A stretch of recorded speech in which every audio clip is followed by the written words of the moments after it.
इतिहास साक्षी है कि पुण्य भूमि भारत की गाथा भारत की अस्मिता, गौरव और राष्ट्रीय स्वाभिमान के लिए विदेशी आक्रांताओं से संघर्ष की महान गाथा है। बर्बर आक्रांताओं ने भारत की आत्मा पर चोट करने और भारत का अपमान करने के लिए हमारी संस्कृति और आस्था के केंद्रों को उद्ध्वस्त किया। सोमनाथ, काशी, मथुरा और अयोध्या के मंदिरों का तोड़ा जाना आज भी भारत की स्मृतियों में जीवित है। सन 1528 में अयोध्या में भगवान श्री राम के मंदिर का मुगल आक्रांता बाबर द्वारा तोड़ा जाना ऐसी ही एक अक्षम्य घटना थी जिसने सीधे भारत के सम्मान और आत्मा पर चोट की थी। कारण साफ था, अयोध्या के श्री राम के मंदिर पर आक्रमण भारत की आत्मा पर आक्रमण था। जहां हर भारतीय के रोम रोम में राम बसते हैं, वह भारत यह अपमान कैसे सहता। राम मंदिर पर आक्रमण भारत को आहत कर गया था। विदेशी हमलावर अपनी बर्बरता दिखाते गए और भारत अपने आत्मगौरव को फिर से पाने के लिए संघर्ष करता रहा। भारत रामलला के जन्म स्थान पर बाबर के नाम पर बने एक ढांचे को देखता और उसे हटाने का संकल्प लेकर शक्ति संजोया करता। हिंदू समाज आत्मसम्मान के रण में डटा रहा और लगातार हमलावरों द्वारा बनाए गए बाबरी ढांचे को हटाने के लिए लड़ता रहा। सरयू कई बार रक्त से लाल हुई। कभी स्थानीय शासकों ने तो कभी साधु संतों और राम भक्तों ने राम जन्मभूमि की मुक्ति के लिए अपने प्राणों की आहुति दी। 74 बार युद्ध हुए। हम कुछ मोर्चे हारे, पर रण जीतने का संकल्प कभी कम नहीं हुआ। हिंदू समाज तलवारों से रक्त रंजित हुआ, पर उसने हार नहीं मानी। उसका संकल्प अजेय था। 15 अगस्त 1947 को देश की आजादी के साथ सैकड़ों सालों से चले आ रहे इस संघर्ष में नई ऊर्जा और एक नया मोड़ आया। अचानक 23 दिसंबर 1949 को बाबरी ढांचे में श्री राम लला प्रकट हुए। हजारों राम भक्त दर्शन के लिए उमड़ पड़े। तत्कालीन प्रधानमंत्री पंडित जवाहरलाल नेहरू ने उत्तर प्रदेश सरकार को श्री राम लला को विवादित ढांचे से हटाने का आदेश दिया। उत्तर प्रदेश सरकार ने अयोध्या के कलेक्टर को यह काम दिया और यह निर्देश भी कि जरूरत पड़ने पर वे बल का प्रयोग भी करें। अयोध्या के कलेक्टर ने सरकार को उत्तर दिया कि यह नरसंहार के बिना संभव नहीं है, और फिर भी वह ऐसा चाहती है तो किसी दूसरे कलेक्टर से यह काम करवा ले। परिणाम स्वरूप राम लला की मूर्ति वहीं विराजमान रही। विवादित ढांचे को बंद कर दिया गया।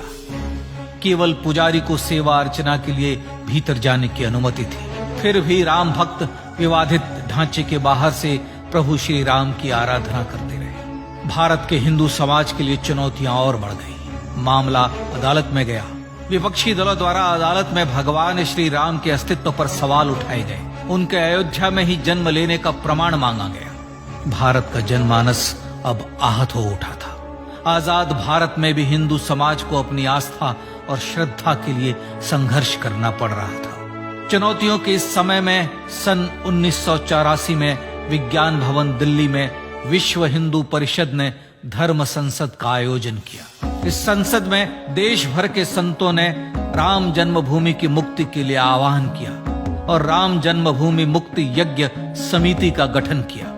धर्म संसद ने राम जन्मभूमि की मुक्ति और वहां भगवान श्री राम के भव्य मंदिर बनाने के भारत के जनमानस के संकल्प को फिर से दोहराया। विश्व हिंदू परिषद के नेतृत्व में मंदिर निर्माण के लिए पूरे देश में अभूतपूर्व आंदोलन की शुरुआत हुई। श्री राम जन्मस्थली मुक्ति यज्ञ समिति के साथ देश भर में राम जानकी की रथ यात्राएं निकली। राम लीलाओं में राम कथा के माध्यम से भारत का आम जन फिर से जुटा।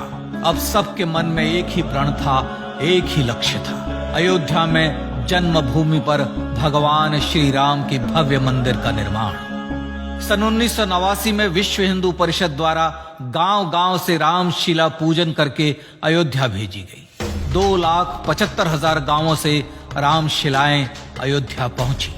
भव्य राम मंदिर के शिलान्यास का निर्णय हुआ।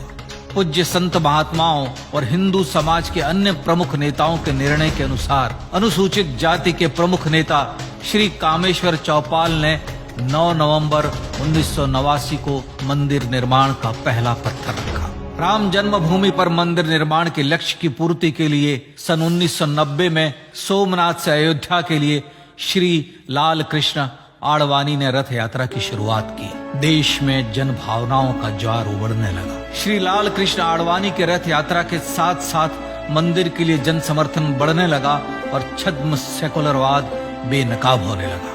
इस जन आंदोलन को रोकने की तमाम कोशिशें हुई पर सब व्यर्थ हुई। विश्व हिंदू परिषद ने देशवासियों से अयोध्या में जन्मभूमि पर मंदिर निर्माण के लिए 30 अक्टूबर और 1 नवंबर 1990 को कार सेवा का आह्वान किया। परिणाम स्वरूप लाखों राम भक्त कार सेवा के लिए देश के कोने कोने से अयोध्या आए।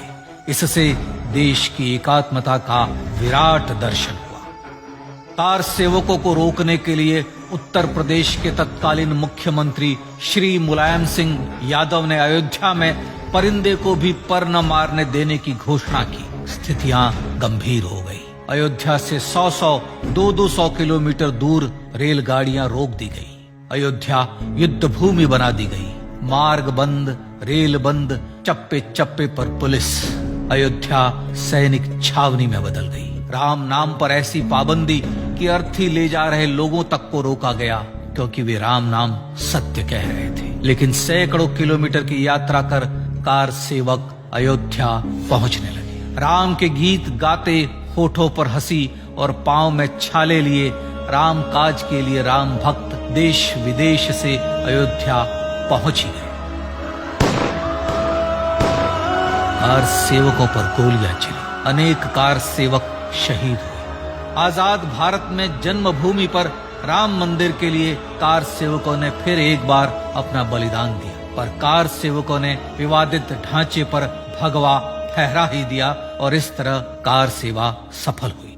श्री राम जन्मभूमि आंदोलन ने भारत की सुप्त आत्मा को झकझोर कर जगा दिया था। विश्व हिंदू परिषद ने फिर एक बार 6 दिसंबर 1992 को कार सेवा का आह्वान किया। राम भक्तों को कार सेवा करने देने के लिए अदालत में प्रार्थना की गई, पर अदालत ने कोई निर्णय नहीं दिया। परिणाम स्वरूप बौद्ध, जैन, सिख, स्वामीनारायण संप्रदाय, गायत्री परिवार, हर पंथ मत विचार के हिंदू एकत्र हो गए। छूत अछूत का भेद मिटा, जाति की पहचान मिटी। हम सब हिंदू, हम सब सिंधु बन गए।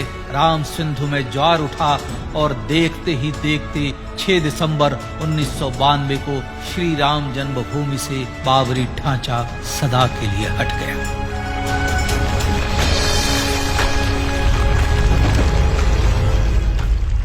यह क्षण शौर्य, न्याय और सत्यमेव जयते का क्षण था। यतो धर्मस्ततो जय का क्षण था। पर संघर्ष की गाथा यहां जाकर भी नहीं रुकी।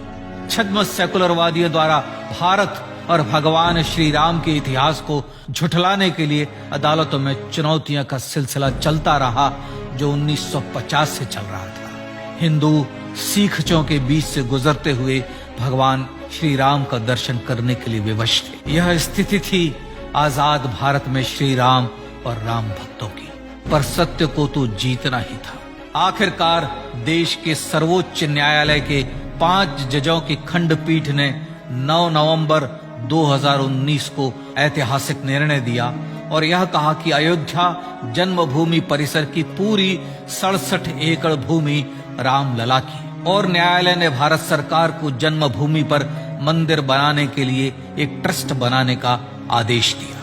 सर्वोच्च न्यायालय के आदेश के अनुसार भारत सरकार ने 5 फरवरी 2020 को श्री राम जन्मभूमि तीर्थ क्षेत्र नाम के ट्रस्ट का गठन किया और राम जन्मभूमि न्यास की भूमि जो सरकार द्वारा अधिग्रहित की गई थी उसे ही नवनिर्मित न्यास को वापस दे दिया गया। 5 अगस्त 2020 को भारत के प्रधानमंत्री श्री नरेंद्र मोदी ने श्री राम जन्मभूमि तीर्थ क्षेत्र के अध्यक्ष पूज्य महंत नृत्य गोपाल दास, राष्ट्रीय स्वयंसेवक संघ के पूज्य सरसंघ चालक डॉक्टर मोहन भागवत एवं उत्तर प्रदेश के मुख्यमंत्री श्री योगी आदित्यनाथ की उपस्थिति में श्री राम जन्मभूमि पर भगवान श्री राम के भव्य मंदिर के लिए भूमि पूजन कर निर्माण कार्य का शुभारंभ किया। इस तरह लगभग 500 वर्षों से राम जन्मभूमि की मुक्ति के संघर्ष का पटाक्षेप हुआ।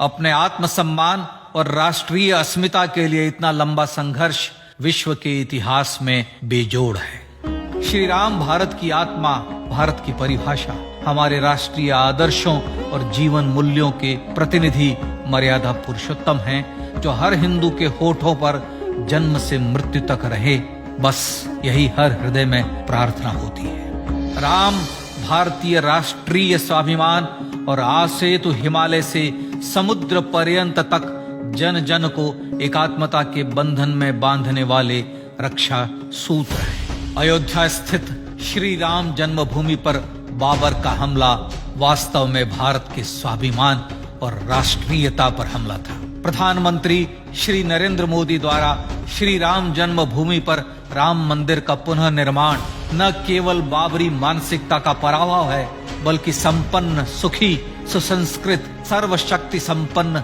स्वराष्ट्र का सूर्योदय भी है। यह उस राम राज्य की दिशा में वह कदम है जिसकी अभिलाषा राजराजेंद्र चोल, कृष्णदेव राय, छत्रपति शिवाजी महाराज से लेकर महात्मा गांधी तक ने की थी। अयोध्या में जन्मभूमि पर भगवान श्री राम का मंदिर न सिर्फ राष्ट्रीय गौरव होगा, बल्कि वह श्री राम के आदर्शों का राष्ट्र मंदिर होगा। अब वह महान संकल्प पूरा होने जा रहा है। आइए इस राम यज्ञ, राष्ट्र यज्ञ में जिन ज्ञात और अज्ञात भारतीयों ने अपनी आत्माहुति दी है, उनका पुण्य स्मरण कर उन्हें श्रद्धांजलि दें।